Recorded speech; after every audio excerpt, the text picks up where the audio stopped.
Bienvenidos, señoras y señores, a este tiempo de voces aquí en Canal Saber, este espacio de encuentro con personajes del mundo de la cultura, también de la ciencia. Hoy este tiempo de voces nos lleva al otro lado del Atlántico, donde vive y donde trabaja nuestra invitada, que nació en La Habana en el año 1956. A los 3 años emigró a Miami, en Estados Unidos, donde creció y comenzó una extensa y brillante trayectoria profesional como académica y como científica. Formada en las universidades de Miami y Yale, donde se doctoró en psicología clínica, nuestra invitada comenzó su trayectoria docente en la Universidad de Delaware, desde donde se trasladó a Seattle para incorporarse a la Universidad de Washington en 1989 para impartir docencia en las áreas de psicología, estudios de género y estudios étnicos americanos. En el año 2012 fue nombrada rectora de esta universidad, a cuya presidencia se incorporó en el año 2015. Es la primera mujer y la primera persona de origen hispano que preside esta universidad, una de las 30 mejores universidades del mundo. Ana María Cauci, bienvenida a Canal Saber. Muchas gracias, que estoy muy contenta de estar aquí. Es una ciudad bella y me encanta tu país. Pues Ana María Cauci está en España con ocasión de un acto institucional en el que va a recibir la medalla de oro de la ciudad de León, porque en León la Universidad de Washington tiene un centro, tiene una sede en la que centenares de estudiantes perfeccionan su nivel de español, una de las lenguas, por cierto, más habladas, no solo es la segunda lengua más importante de los Estados Unidos, sino pues posiblemente la lengua que más crece. El número de hispanohablantes en Estados Unidos continúa creciendo, en otros lugares del mundo, y la Universidad de Washington, lógicamente, pues quiere capacitar a sus alumnos en un idioma que brinda muchas oportunidades. Sí, hoy en día los estudiantes son ciudadanos globales. Cuando yo era pequeña, ir a Europa era una cosa enorme. Hoy en día, nuestros estudiantes viajan mucho y arriba de eso, con el Internet, tienen amigos de todos lados. Eso es porque es muy importante que ellos conozcan a otras culturas y, como digo, para nosotros es muy importante. Nosotros tenemos uno de los programas más grandes de estudio fuera, porque queremos que nuestros estudiantes se piensen que ellos van a ser ciudadanos globales. Vamos a comenzar por el principio, que es tu infancia.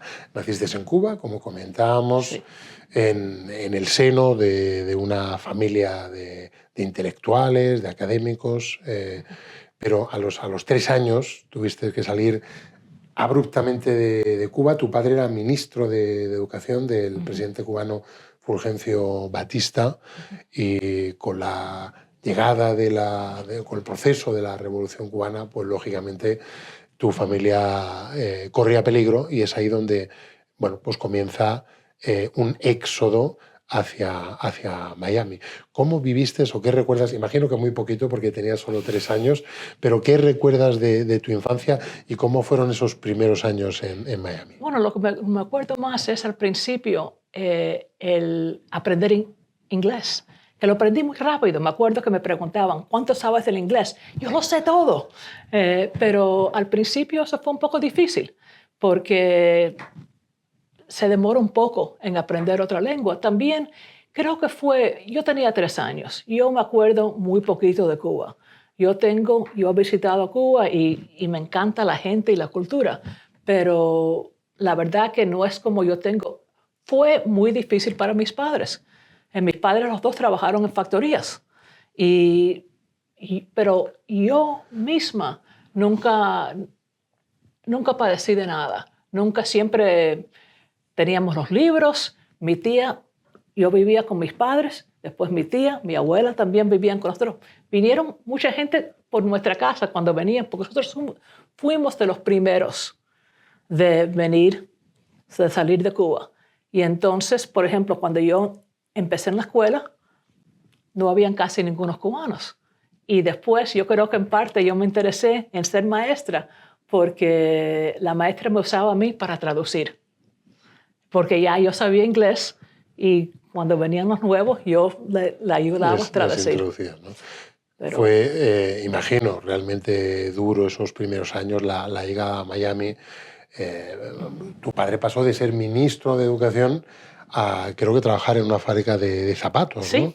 Es un claro ejemplo de superación, ¿no? Es de alguna forma el ideal también del sueño americano, ¿no? Sí, no, eso mismo. La verdad que, como digo, yo especialmente ahora que yo soy mayor, porque mi padre tenía los 50 y pico, yo era segunda familia de él, y yo pienso, qué difícil tenía que hacer eso. Pero yo de niña, la verdad que no tenía la menor idea de lo que habíamos dejado detrás. Tus padres, con su esfuerzo, te proporcionaron una gran educación en la Universidad de Miami, donde te doctoraste, como decíamos, en psicología clínica. ¿Por qué decidiste ser psicóloga? Tú sabes, yo empecé queriendo ser journalist. Era después de Woodward y Bernstein. Y yo pensaba que yo podía cambiar el mundo con journalism. Pero entonces tomé una clase de psicología. Y el profesor me dijo, ¿tú piensas como una científica? Y yo no. Y entonces me introdujo a su laboratorio. Y la verdad que me encantó. Me encantó hacer el research, hacer el estudio. Mi estudio era sobre bilingüismo, que en esos días pensaban que era una cosa muy mala, que los bilingües tenían bilingual confusion, que no podías pensar bien. Y entonces los estudios ahora enseñan que el bilingüismo es muy bueno, que abre la mente, pero en esos días no se pensaba. Es curioso que tu padre fue un líder de la educación en tu país de origen, tú eres una líder de la educación superior en el estado de Washington, ¿no? De alguna forma sientes que continúas con esa labor de gestión de la educación, de proporcionar educación de calidad a los ciudadanos, sí, yo como crecí, tu padre hizo. En mi casa, mi padre siempre me decía que la educación era la única cosa que nadie te podía quitar. Y era como una religión.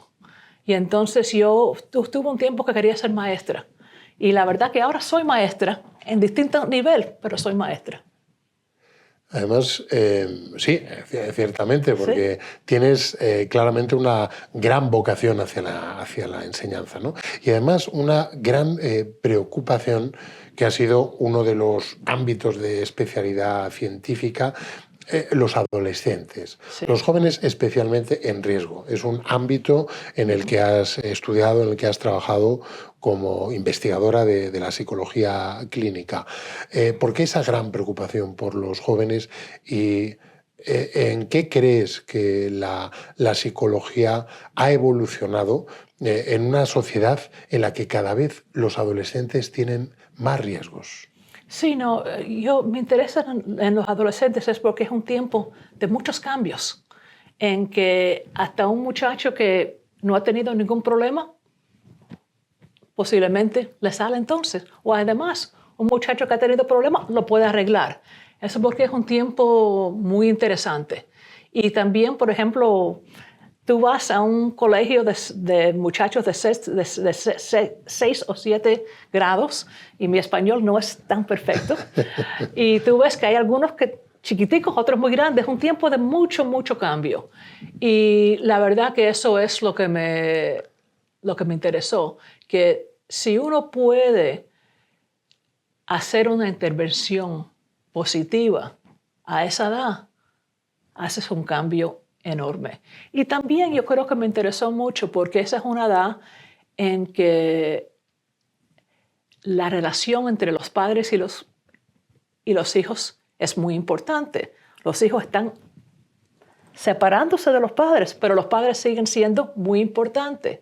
Y yo creo que especialmente para nosotros que somos inmigrantes, eso es un tiempo difícil, porque los padres quieren enseñarte cómo introducirte al mundo, pero es un mundo muy diferente que el mundo que vivieron ellos. Y uno ve que muchas veces con los inmigrantes hay mucho choque entre los padres y los muchachos. Y en mi misma casa yo quiero a mis padres con toda mi alma, pero no fue fácil, no fue fácil. Es uno de los grandes retos, ¿no?, de la sociedad de Estados Unidos, una proporción, un porcentaje de la población inmigrante cada vez mayor. Estados Unidos es el ejemplo de un país construido por inmigrantes, y a pesar de eso, de que durante su corta historia como nación, es claramente tres siglos de historia como nación, constantemente se está enfrentando a ese dilema, ¿no? Es curioso que Estados Unidos siga siendo también el país en el que más problemas se producen socialmente como consecuencia de la integración de la población inmigrante. No, es un irony, ¿entiendes? Increíble, porque como digo, es un país fundado por inmigrantes, pero a la vez, y en parte es porque los números son grandes y siempre es más difícil cuando tienes una población grande. Como, mira, el mismo Miami, hoy en día Miami es una capital tan fantástica por todos los inmigrantes. No solamente los cubanos, pero de Haití, de Colombia, de Nicaragua, de todos. Y a Miami, que no era nada, cuando yo llegué, es una ciudad cosmopolita increíble. Pero cuando yo llegué, la gente no quería que los cubanos estuvieran ahí. Y no querían porque pensaban que iban a cambiar. Y la verdad que el cambio es duro. Ha sido un cambio para mejor. Aunque sea para el mejor, el cambio es duro.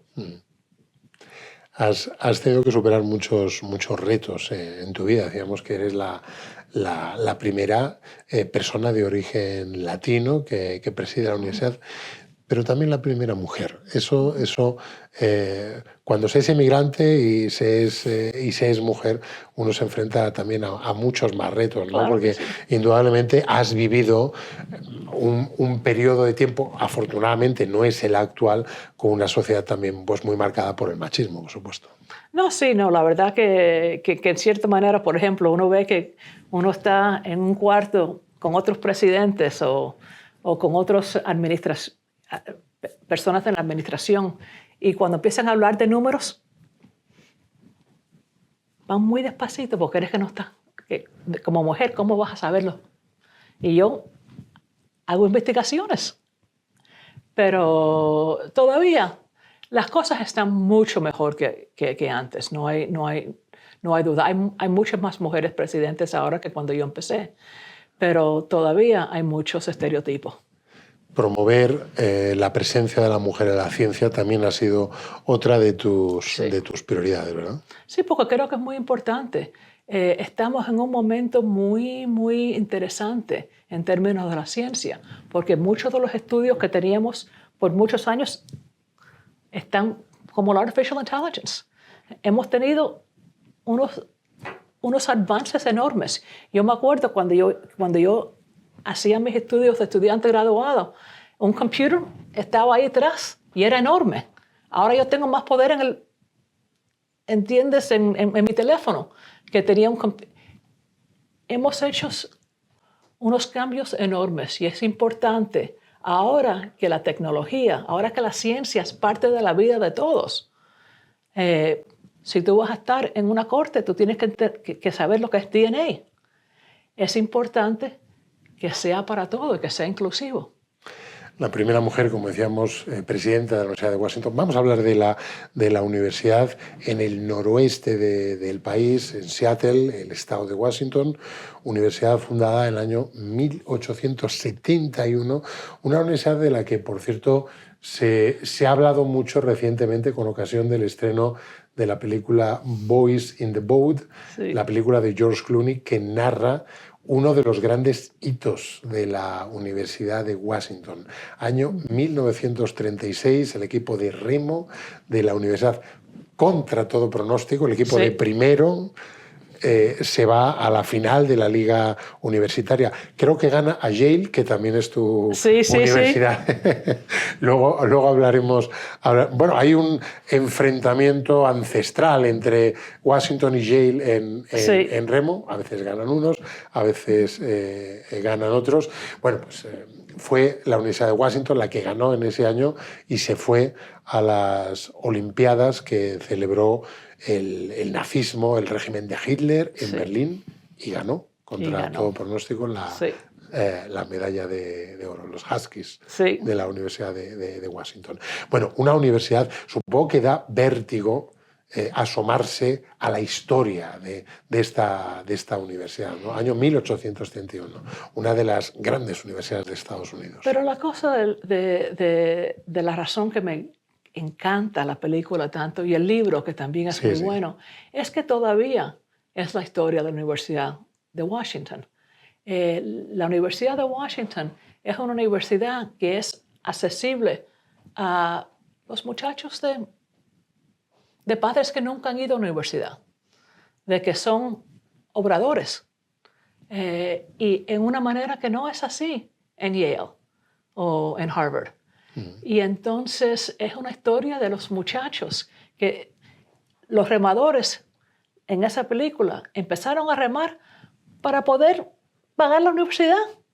No es que lo estaban remando como parte de su vida, porque... Sí, como un deporte, una distracción. Como un deporte, no, lo hicieron para poder pagar a la universidad. Y entonces, y esa es una historia que todavía es parte, para mí es tan importante, de las universidades públicas. Nosotros tenemos cerca de 60,000 estudiantes. Nuestra universidad tiene más estudiantes pobres que todos los Ivy Leagues juntos. Entonces estamos haciendo una obra muy importante en términos del social mobility, de la movilidad social. Y para mí eso es lo que me da a mí la razón por que me despierto en la mañana y tengo ganas de trabajar. Estados Unidos posee uno de los sistemas universitarios más relevantes del mundo, al menos en términos absolutos, quizás proporcionalmente a la población. Hay otros países que tienen sistemas similares, especialmente en el ámbito anglosajón, el Reino Unido, pero Estados Unidos destaca precisamente por la gran fortaleza de universidades privadas y universidades públicas. No solo es el sistema privado, la Ivy League, los Yale, Harvard, sino también universidades públicas como Berkeley, como la propia Universidad de Washington, que alcanzan unos estándares de calidad enormemente importantes. Y eso, entre otras cosas, se debe a la capacidad de generar recursos para la investigación y de generar y de captar recursos para financiar las matrículas, ¿no? Para democratizar el acceso a la enseñanza de calidad. Sí, no, en parte en los Estados Unidos las universidades públicas son estatal. Por ejemplo, el estado de Washington tiene como 6 universidades que son del estado. Entre ellas, la Universidad de Washington es la más prestigiosa. Pero cada estado, y se paga eso con el income tax del estado. De tal manera que, por ejemplo, hoy en día el tuition y cost of living en Harvard o Yale son 90,000 pesos al año. El tuition en la Universidad de Washington, si tú eres del estado, son como 12,000 pesos. De tal manera que es muy diferente. Pero la razón de eso es que el estado de Washington lo financia. El Estado y muchos donantes. Y también los donantes es muy importante porque eso nos deja levantar hasta más. La Universidad de Washington está muy relacionada con el gran crecimiento económico que ha experimentado el Estado, ¿no? Sí. El Estado de Washington, que es un territorio, creo que de los últimos en anexionarse a los Estados Unidos, ha sufrido muchos periodos de crisis en su historia. La película arranca con la Gran Depresión de finales de 1920. En los años 60, 70 también hubo una importante crisis y en torno a la Universidad de Washington se consolida, crece un ecosistema emprendedor de donde surgen empresas que ahora son referente internacional. Bueno, podemos citar Amazon, podemos citar Microsoft y luego grandes empresas como Boeing o Starbucks, efectivamente. Costco. ¿Cómo ocurre ese milagro económico? ¿Cómo un Estado prácticamente irrelevante pasa a ser uno de los grandes centros de poder económico del mundo? ¿Y qué papel juega la Universidad de Washington en ello? Bueno, la Universidad de Washington en parte tiene un papel grande porque, como digo, son 60,000 estudiantes. De ellos casi 20,000 son estudiantes graduados. Tenemos un colegio muy bueno de business, un colegio, el Computer Science es uno de los mejores en el estado. Y entonces, en parte, se movieron, estas empresas se movieron, se fundaron en Seattle porque, uno, están cerca del agua, de tal manera que es un lugar bueno para poder, ¿entiendes? Expandirse, ¿no? Expandir el producto para afuera, pero también porque hay un grupo hay talento, hace falta tener talento. Y también, en parte, porque hemos tenido estudiantes que han hecho cosas maravillosas. El padre de Bill Gates, y nosotros lo decimos Bill Gates Sr., él y la madre, los dos, eran estudiantes de la Universidad de Washington. Y el padre de Paul Allen y la madre de Paul Allen trabajaban en la biblioteca de la Universidad de Washington. Ellos, es interesante, Bill Gates, y Paul Allen empezaron usando los ordenadores, ¿no? Los ordenadores ahí en la universidad. Porque no había otra. Es cómico cuando Paul Allen dio, creo que fueron como 50 millones de pesos a nuestro colegio de Computer Science para hacer un edificio nuevo que se llama el Allen Building. Y entonces, cuando él hizo eso, yo le di a él una carta diciendo que nosotros le perdonamos todos los pecados porque estaba usando nuestro computer sin permiso. y él se rió mucho. Y eso es parte. Por ejemplo, Jeff Brotman, que era nuestro alumno, fue el que fundó Costco. Entonces, en parte, fueron nuestros mismos estudiantes que fueron parte de todo esto. Esas historias ejemplifican el lema de la universidad, be boldness, no tener límites. Sí, pero nosotros también en mucho tratamos de traer estudiantes que tienen interés en la innovación, que quieren hacer las cosas diferentes, que quieren tratar cosas y en parte lo que tratamos, esto va a sonar un poco raro, pero queremos que nuestros estudiantes se pongan confortables en failing. Porque en parte, como tú aprendes, es teniendo errores. Y a veces lo que pasa hoy en día con los muchachos, que los padres y todo el mundo pujando. Y es no hay nada malo eso, pero es importante aprender que fallar es parte de cómo nos sucede. Es parte del aprendizaje. Sí. Hay que reivindicar el derecho a equivocarse. Sí. ¿No? Es necesario. Casi nadie, el primer negocio le sale bien. Es el segundo, tercero o el cuarto. Así se ha construido la ciencia. Eso mismo. Ensayo, error constantemente, ¿no? La investigación es uno de los ejes fundamentales. Creo que la universidad o el entorno de la universidad genera más de 500 patentes al año y que en torno a 6.400 millones de dólares USA se invierten cada año en investigación. ¿Cuáles son los ámbitos en los que la Universidad de Washington, ámbitos de investigación científica, son los que la universidad tiene mayor fortaleza? Bueno, en parte, yo creo que tenemos más reconocimiento ni nada en health. Medicina. En medicina, pero medicina también, no solamente como tratar a la persona individual, pero también lo que digo population health. Por ejemplo, Bill Foege, que fue uno de nuestros alums, fue muy importante en erradicar polio.